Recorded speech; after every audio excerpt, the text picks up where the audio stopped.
Okay, doing a quick mic check. So this is about Papa-san back in Chigasaki. Papa-san, back on Maui, I got Gaiety's business card from Jeannie.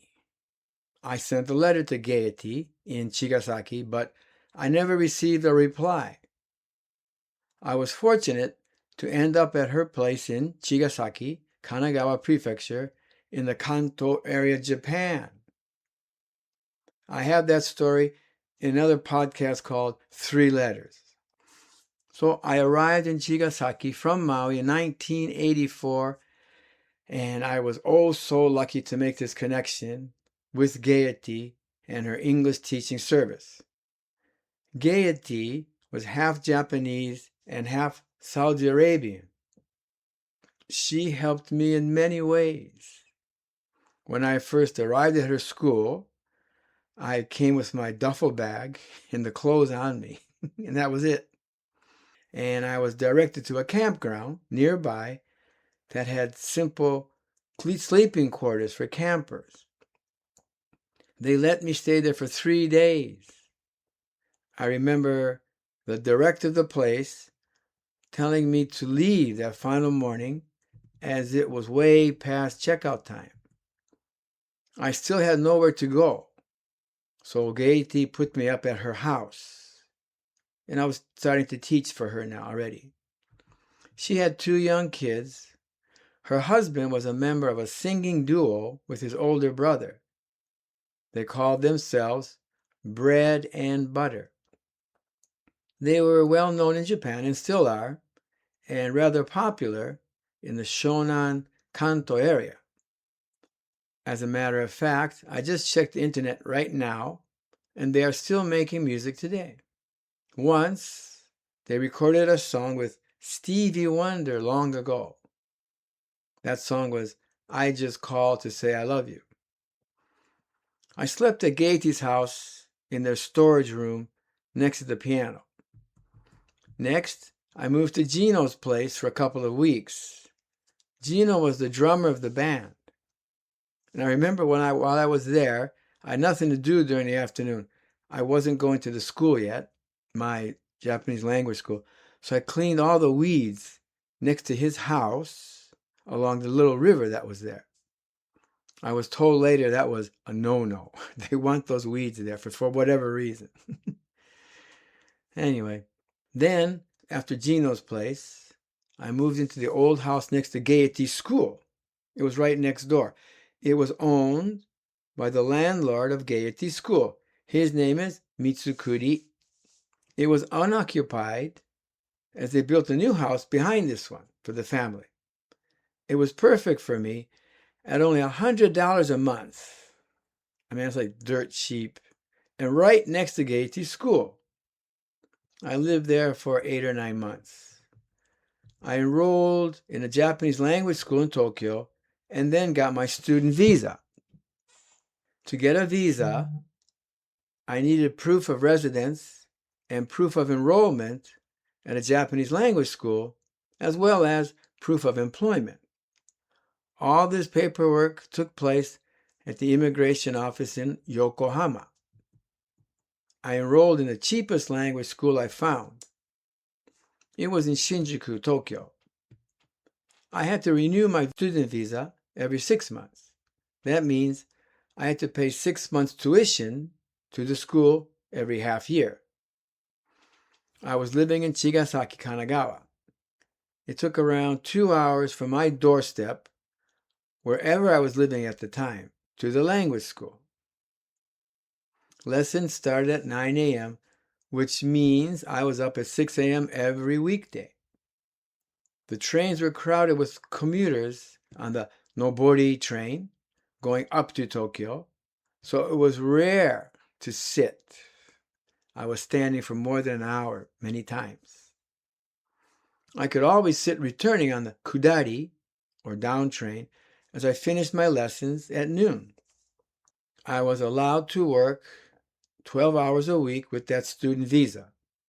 Of course, I worked more than that as I had made some private lessons, but please don't tell anyone. Things were going well.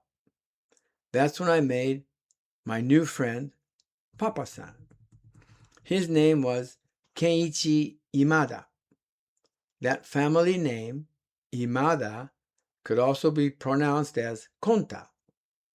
Konta was a family name that he was born with up north in Yamagata prefecture. Down here in the Kanto area, he used a different reading, Imada. I have no idea why, but Papa-san took a liking to me.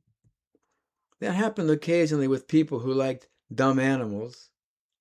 For example, John, which is what I was basically. I got free meals at his restaurant. He owned that soba shop. When I went there sometimes after my lessons. And eventually, he took me into his house as a boarder without having to pay. And then I used that address for my student visa. I think Papa-san wanted a son. We had some good times together, but I was still an asshole by nature and gave his wife, Toshiko-san, good reason to dislike, even perhaps despise me. I did cause some grief and anxiety for the family, occasionally, to be honest. One time, after I had been living with them for several months, I confronted them with some petty complaint in my pajamas. We're talking about asshole here. Another time, I forgot to lock the house. Toshiko-san was really unhappy.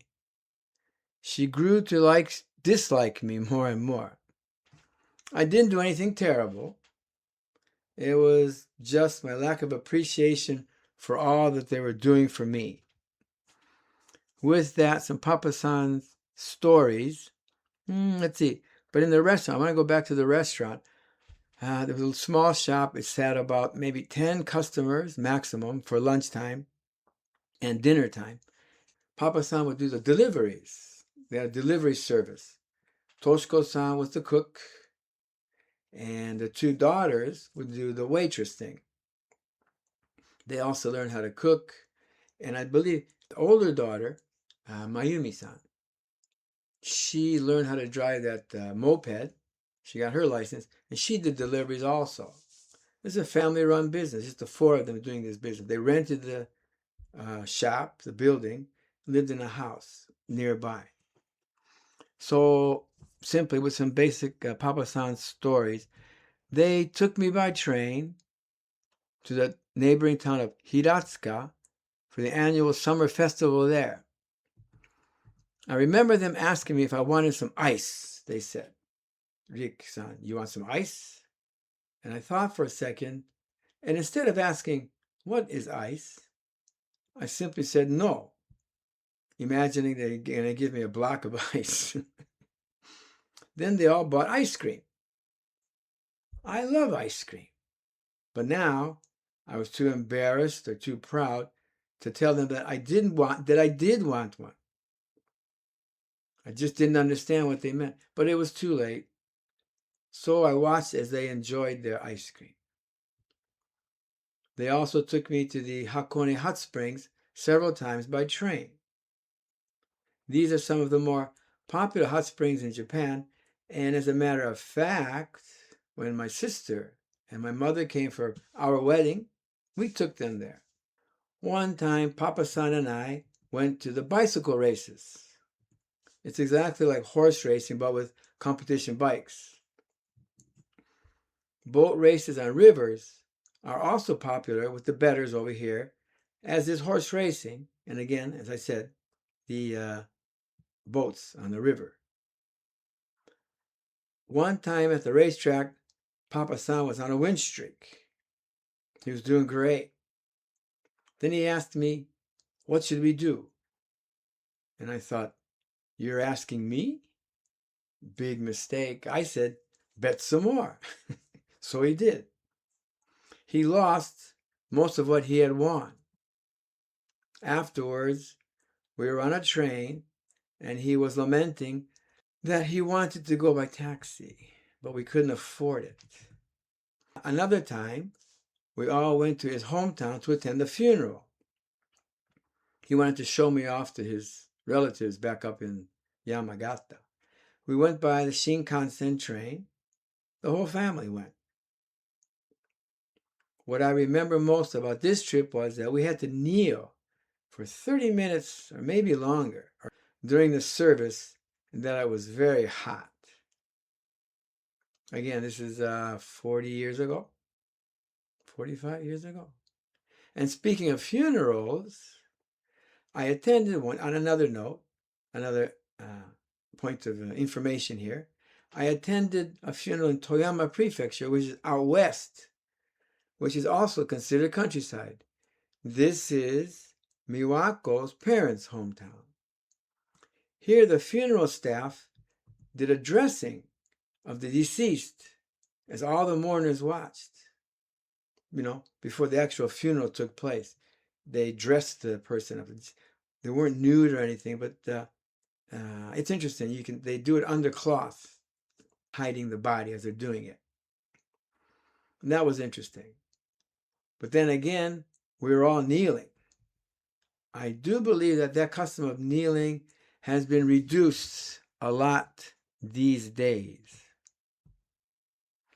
I smoked cigarettes that time. I smoked until I was 37 years old. That was 1 year after Miwako and I got married. But I was always trying to hide the fact that I smoked. So when I was in my room upstairs at Papa-san's, I would blow the smoke out the window, hoping no one would know. Papa-san smoked, so there would be no problem with my smoking in the house, I reckon. He gave me a sign once, without words, that he preferred I didn't smoke in the house. I didn't smoke. I think Toshiko was afraid I would burn the place down. On a lighter note, Papa-san and I watched the 1984 Wimbledon tennis match on TV at his house together between Jimmy Connors and John McEnroe. It turns out we were both rooting for Connors, but because of the language barrier, neither of us knew it. And finally, one night, as I was returning to the house, I found money, Japanese bills, blowing in the wind in the parking lot. I was walking through this parking lot on my way back to Papa-san's when these bills just came blowing by. This is a true story. I don't know where they came from or how, but I was in need of money as I was about to go to the Philippines to get my student visa. And I still don't know where these bills came from, but I have a feeling Papa-san was tied to it somehow. When Papa-san died, I was married and living with my young wife and family here in Saitama Prefecture. I got a call that Papa-san was in the hospital and he was dying. Our family had visited Papa-san's place 2 or 3 times since we got married. I went alone to the hospital to see him. Only Toshiko-san was there. Papa-san was on tubes and such and could not communicate at all. He was just out. I stayed for an hour or so before returning home. 2 weeks later, another call came. Papa-san's going fast. This time I was annoyed by the call, but of course I went. That made my 2-hour train ride most unhappy. Again, I stayed at Papa-san's bedside with Toshiko-san for an hour or so before returning back home. So to wrap up this story, I didn't attend Papa-san's funeral. As a matter of fact, I wasn't invited. I did go once to visit his grave, and another time, Miwako and I went to Chigasaki to visit Toshiko and her daughters. We went 2 times. They no longer had the restaurant. They remodeled their home to make the front of the house into a small cafe serving soba and udon noodles for lunch. It was more like a hobby, I think. The younger daughter, Miwa, works with Toshiko in the cafe, and the older daughter, Masumi, got a job working in a department store, I was told by Toshiko. With that, I said goodbye to Toshiko and Miwa and went to see the older daughter at her workplace. She was working a cash register. I got in line with nothing to purchase, just to say hello. She recognized me immediately and was quite surprised. She resembled Papa-san, whereas the younger daughter took after Toshiko-san. After some small talk, we said goodbye. I'm very sure none of us will ever meet again.